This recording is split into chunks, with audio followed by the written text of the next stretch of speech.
जय हिंद, नमस्कार। मैं आपके साथ सत्यनारायण जोशी क्रांतिकारी। आज हमारी उपस्थिति है जोधपुर। आज हम आपको ऐसी शख्सियत से रूबरू करवाने जा रहे हैं जो कांग्रेस के कद्दावर नेता है और हाल ही में लोकसभा चुनाव का बिगुल बजा है। और जोधपुर, पाली और जालोर लोकसभा क्षेत्र की चुनाव के बारे में हम चर्चा करेंगे, आखिर किसको टिकट दिया और क्यों दिया। हमारे साथ है बद्री राम जी जाखड़। आइए हम आपको उनके साथ साक्षात्कार करवाते हैं। बद्री जी, हमारे चैनल में आपका स्वागत है। राम राम सर। बद्री जी, क्या महसूस कर रहे हैं आप? मैं महसूस क्या कर रहा हूँ, कांग्रेस जीतेगी ये महसूस कर रहा हूँ। और कांग्रेस, आज इतिहास है कांग्रेस का। मोदी जी झूठ बोलकर राज लिया था, 15 लाख खाता में डालेंगे। मोदी जी का झूठ बोलने का काम है, कांग्रेस का सच बोलने का काम है। और कांग्रेस जो टिकट दिया है कांग्रेस ने, आज देखिए करण सिंह मुंशियाड़ा को, राजपूत के कद्दावर नेता को दिया है, उद्योगपति है। और ये करण सिंह को इसलिए दिया गया है कि यहाँ पर अशोक गहलोत जी का बेटा की सीट थी और चुनाव लड़ने का विचार अशोक जी का बेटा, पर अशोक गहलोत ने सोचा लंबी टाइम से करण सिंह मुंशियाड़ा मांग रहा है टिकट, तो सर्वे किया। उसमें सर्वे करण सिंह जी भी आए और वैभव जी आए, और वैभव जी को वहाँ से ही सर्वे करवाया। तो दोनों का मिक्स सर्वे आया था कि किसी को कहाँ दें। तो ये पर करण सिंह मुंशियाड़ा जी को चयन किया। और इसका देने का कारण यह है कि अशोक गहलोत जी ने सोचा कि हमारा गृह जिला है और हमें हमारा बेटा का वहाँ पर लाली समय मांग थी लोगों की। पिछला लोकसभा का चुनाव लड़ा तब लोगों की मांग थी कि वैभव गहलोत को जालौर से लड़ाया जाए। तो जालौर से नहीं लड़ा के जोधपुर हम लोगों ने मांग की, और हम लोगों ने सर्वे के मुताबिक मांग की, पर हम लोग कमज़ोर रह गए, वैभव गहलोत को जीता नहीं पाए। वैभव गहलोत नहीं जीतने के कारण से हमारे मुख्यमंत्री अशोक गहलोत जी जोधपुर का आज कितना विकास किया है। और लोगों ने ये कभी सोचा है कि भाई अशोक गहलोत जी ने विकास का काम किया, अशोक गहलोत जी को बेटा को हम ज़्यादा से ज़्यादा वोट देके जीता है? जीत नहीं पाया, कोई बात को ना, हार जीत होती है, ये जनता का फैसला सिर ऊपर है। और आज जो हमारे जोधपुर से करण सिंह जी मुंशियाड़ा है और वैभव जी जालौर से, मैं अभी जालौर 3 दिन जाके आया था, 2 दिन जाके आया था। सर्वे अच्छा आ रहा है। क्या स्थिति माँ की? ये स्थिति में कह रहा हूँ, मैं जालौर गया, सिरोही गया, लोगों की भावना आपके कांग्रेस के प्रति है और वैभव जी के प्रति तो ऑटोमेटिक अशोक गहलोत जी ने इतना काम किया है जो कोई सरकार नहीं बनी अशोक गहलोत जी की। लोग इसलिए पिछता रहे हैं कि भाई हम लोगों ने गलती की है। अशोक गहलोत जी ने सरकार नहीं बनाई, इतना काम करने के बाद भी सरकार नहीं बनी है, तो अशोक गहलोत जी को बेटा को हम जिताएंगे हम। ये जोधपुर लोकसभा क्षेत्र में क्या आप देख रहे हैं कि जीता पाएंगे करण सिंह जी को आप? देखो, क्योंकि सामने एक केंद्रीय कैबिनेट मंत्री खड़ा है। मैं मान रहा हूँ आपकी बात को, मैं आपकी इसलिए मान रहा हूँ कि 2 बार केंद्रीय मंत्री रह चुका है और जोधपुर का कद्दावर भी नेता है, इसमें तो कोई दो राय नहीं। पर हमारे करण सिंह जी भी कम नहीं हैं। करण सिंह उद्योगपति है और उद्योगपति लोगों का बेगारा निकाली थी, तो इसलिए लोग तुलना करेंगे। राजपूत कुछ वोट उधर ज़्यादा जा सकते हैं, किसमें भाई के हमारा आगे कुछ बनेगा, कद्दावर नेता है। पर लार्ली कौमों में आज जाट कम्युनिटी है, कांग्रेस माइंडेड कम्युनिटी है। जाटों का आप कैसे कह सकते हैं? जहां एक पोस्टर तैयार हुआ था, उसमें जो बद्री राम जाखड़ का फोटोज नहीं लगाया था, उसी को लेकर सोशल मीडिया पे युवा ट्रोल कर रहे थे कि हमारे जो बद्री राम जी जाखड़ का फोटो नहीं लगा था, इसलिए इस बार हम करण सिंह जी को वोट नहीं देंगे। देखो, मैं बताना चाहता हूँ, वोट से कोई फर्क नहीं, फोटो से कोई फर्क नहीं पड़ता है। फोटो लगे नहीं लगे, लगाया नहीं लगाया, उसके ऊपर मैं जाना नहीं चाहता हूँ। वोट से कोई फर्क नहीं पड़ेगा, पर जाट कम्युनिटी कांग्रेस के प्रति लगाव है। जाखड़ ने तो मोर्चा खोल दिया, बोला हमारे बद्री राम जी का फोटोज नहीं है। देखो, जाखड़ों ने, ये बात आपने ठीक कहा है, जाखड़ों ने तो दिव्या मदेड़ा ने कहा कि मैं बद्री जी जाखड़ के साथ में मंच माते नहीं आऊँगे, तो लोग जाखड़ों ने वहाँ पर दिव्या को हराने का काम किया। तो ये तो फोटो लगाना नहीं लगाना अलग बात है, पर मैं आपको कह रहा हूँ, मैं प्रचार में जाऊँगा किसके, कर्ण सिंह जी के, तो जाकर सोच लेगा कि भाई हमारे वो फोटो नहीं लगना से नहीं है, हमारे जाटा का भी फोटो लगाया, दिव्या का लगा दिया, हमारा नहीं लगा तो क्या फर्क पड़ता है, मैं तो दिव्या को ही मान लूँगा।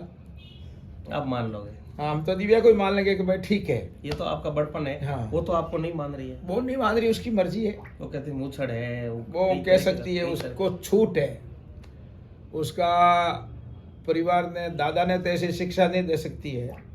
दादा तो बहुत ही बुद्धिजीवी नेता था। परशुराम मदेना एक नाव था, उसका नाव दिव्या कुछ खराब कर रहा है, ये अच्छा नहीं कर रही है। दिव्या को टाबरपना है, दिव्या को सोचना पड़ेगा, लंबी रेस का घोड़ा बनना है तो सबको साथ लेके चलना पड़ेगा, ये मैं कहना चाहता हूं। और ये नाम दिव्या जी का भी सुर्खियों में था जो पाली लोकसभा से।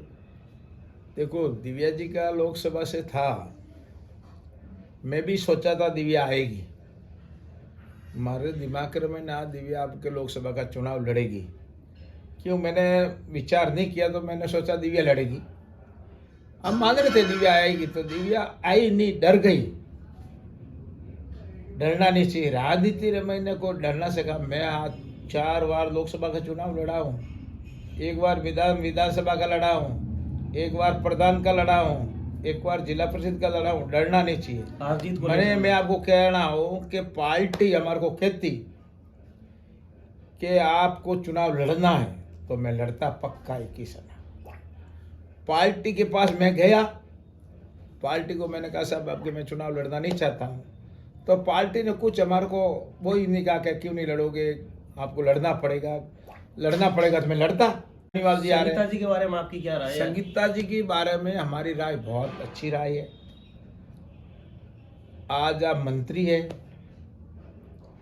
मंत्री का पद है इसके पास में, कोई गुटबाजी में नहीं है, न तो कोई मारा गुट में है, न कोई दिव्यारा गुट में है, न कोई सुनील गुट में है, न कोई राजूरा गुट में है, न कोई सचिन जी का गुट में है, न कोई अशोक जी के गुट में, किसी के गुट में नहीं है। कांग्रेस है ये सिर्फ कांग्रेस है। कांग्रेस के साथ आज चुनाव लड़ना चाहती है, और लोगों ने, नेताओं ने हमारे चयन किया है इसका। मैं नेताओं को धन्यवाद देना चाहता हूँ कि तुमने अच्छा चयन किया इस महिला का। आज जीतेगी, मैं आज कह रहा हूँ, और हम जीता के लाल लेके आएंगे, ये कह रहा हूँ। बहुत अच्छी, इसको लोगों में फोन आने शुरू हो गया हमारे पास में। मैं कैंडिडेट थोड़ा ही हूँ कि भाई संगीता जी आ गई है और गुटबाजी वाले नहीं है, बहुत अच्छी महिला है, तो इसको अपने को जीताना है। लोग तो आज भी तैयारियां करने डूब गए, इतना नाम आलते हैं, खुला नहीं है, उससे पहले ही लोग तैयारियां करने डूब गए, ये मैं कहना चाहता हूँ। गायों के बारे में बताइए आप, जो बीफ निर्यात है उसमें कांग्रेस सरकार ने रोक क्यों नहीं लगी पहले? बीफ निर्यात में अब बताना चाहता हूँ आपको, बीफ निर्यात में जो कांग्रेस की सरकार थी उस समय तो बहुत कम बाहर बेचते थे मांस। आज तो कोई दुनिया भर का बढ़ गया, पहले तो 10% बेचता था, आज 90% कर दिया। तथ्यात्मक है, इतना कर दिया, ये मैं कहना चाहता हूँ। तो इस सरकार को मोदी जी जैसा प्रधानमंत्री और हिंदू की बात करता है, हिंदू के उसके ऊपर ठप्पा लगा हुआ है हिंदू, तो मोदी जी को हाथ जोड़ के कहना चाहते हैं कि गायों के लिए कुछ सोचें। इसमें जो गौ हत्या लोग मार रहे हैं उसके कम करें, बंद करें, बीफ निर्यात कम करें, बीफ निर्यात कम करें। आप समझ सकते हो कांग्रेसी विचारधारा के व्यक्ति ने किस प्रकार के मोदी जी से आह्वान किया है कि बीफ निर्यात जो कांग्रेस शासन से भी भारत में जो अब बीजेपी शासन में बढ़ा है, और इनकी मांग है कि इस बीफ निर्यात को कम किया जाए। अच्छा, और अभी राहुल जी जो अभी यात्रा करने की है उन्होंने भारत जोड़ो, उसके बारे में आपका क्या? देखो, राहुल जी के बारे में मैं ये कहना चाहता हूँ, राहुल जी बहुत ही इंसान अच्छा है। जनता राहुल जी को समझ नहीं पा रही है।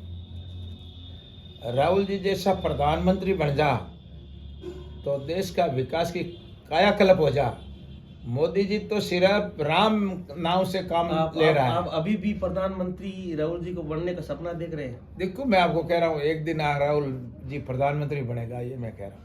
आज कह रहा हूँ, आप देख लेना 29 के महीने राहुल जी प्रधानमंत्री बनेगा। ये आप सपना देख रहे हो? ये सपना पक्का गारंटी के साथ कह रहा हूँ।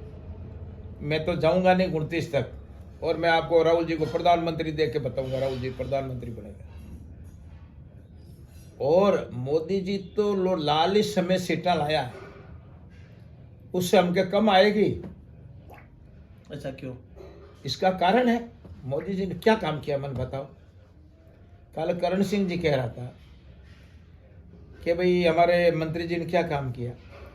भाई पार्टी वाला आरोप लगा सकते हैं, अभी काम करना आने वाले समय में राजनीति लोगों का आ गया तो कर सकता है, आगे लेके भी काम कर सकता। पर जो काम नहीं किया वो तो बताएंगे लोग के काम नहीं किया। मोदी जी ने देखिए 2 करोड़ नौकरियां की बात की, 15 लाख रुपया खाता में डालने की बात की, पर आदमी के 15 लाख। पर आदमी के 15 लाख रुपया। और मोदी जी ने वो काम किया, 5 लाख रुपया इलाज के लिए गारंटी ली। क्या 5 लाख रुपया? अरे वाह वाह, अशोक गहलोत 25 लाख रुपया। कहाँ 5 लाख रुपया, कहाँ 25 लाख रुपया फ्री किया। और अब के अशोक गहलोत मुख्यमंत्री बन जाता तो 50 लाख उसने घोषणा की थी कि मैं 50 लाख रुपया तक का इलाज फ्री करूंगा। क्या बात है, अशोक गहलोत का मुकाबला है ही नहीं। और भारत में हम लोगों को समझना पड़ेगा, अशोक गहलोत को भारत में ने आगे लाना पड़ेगा, ये मैं कहता हूँ। धन्यवाद, आप अपना कीमती समय दिया। मिलवाते हैं आपको अगले शख्सियत के साथ, तब तक के लिए जय हिंद।